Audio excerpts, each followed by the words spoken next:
अटल बिहारी वाजपेयी की पुण्यतिथि पर श्रद्धांजलि अर्पित करके जब नीतीश कुमार पटना पहुंचे तो पत्रकारों ने कहा कि बिहार में जो है वो हत्या, डकैती, लूटपाट की घटनाएं बहुत ज्यादा बढ़ गई हैं। इस पर नीतीश कुमार ने कहा कि आप ही लोगों को सब दिखता है, आंकड़ा उठाकर जरा देख लीजिए कि इंडिया भर में सबसे कम जो है बिहार में ही ऐसी घटनाएं घटती हैं।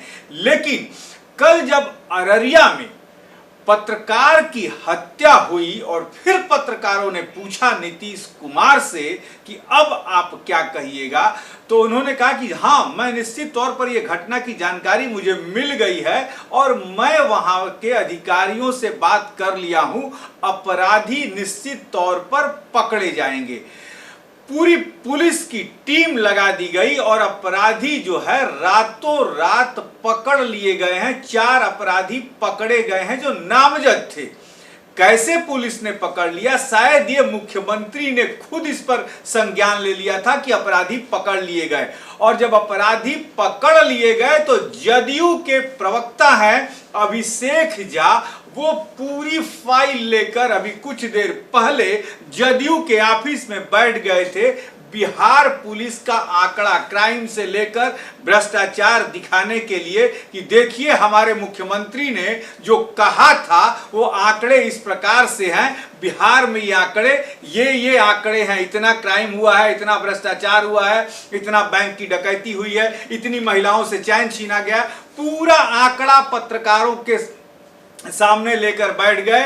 12 मिनट 45 सेकेंड सिर्फ आंकड़ा ही बताते रह गए। अभिषेक झा क्या कुछ आंकड़ा बता रहे हैं, आपको दिखाते हैं।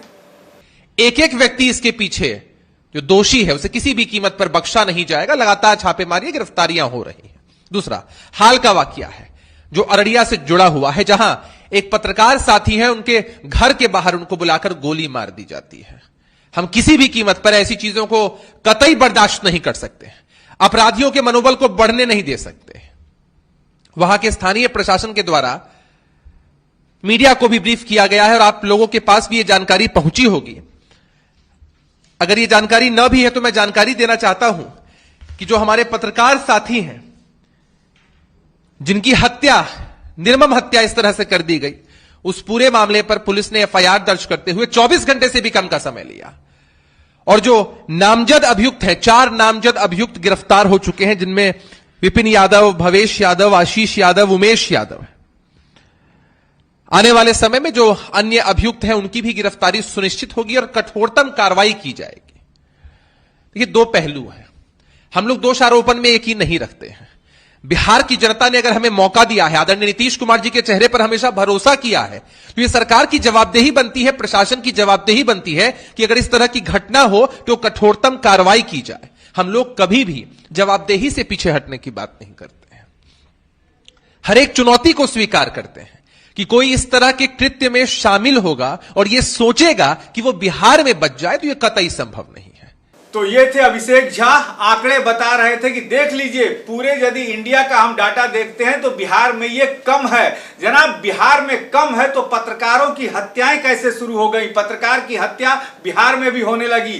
क्या पता कौन सा पत्रकार कौन सी न्यूज चलाएगा, यदि पसंद नहीं आए राजनीतिक आकाओं को तो उनकी हत्या करा दी जाएगी। भले ही कल जो है Santosh Gangwar ADG law and order ने कहा कि इसे हम पत्रकार की हत्या नहीं मानते, लेकिन वो पत्रकार थे, उनकी पत्रकार की हत्या हम नहीं मानते। इससे पहले 5 साल पहले उनकी भाई की भी हत्या हो गई थी और वो इसमें गवाह थे, जिसके कारण वो गवाही नहीं दे सके, इसलिए उनकी हत्या कर दी गई। लेकिन एक पत्रकार की निश्चित तौर पर जान गई है और आनन फानन में ये पुलिस ने गिरफ्तार किया है। किसे गिरफ्तार किया है ये सब कुछ बताया है अभिषेक झा ने।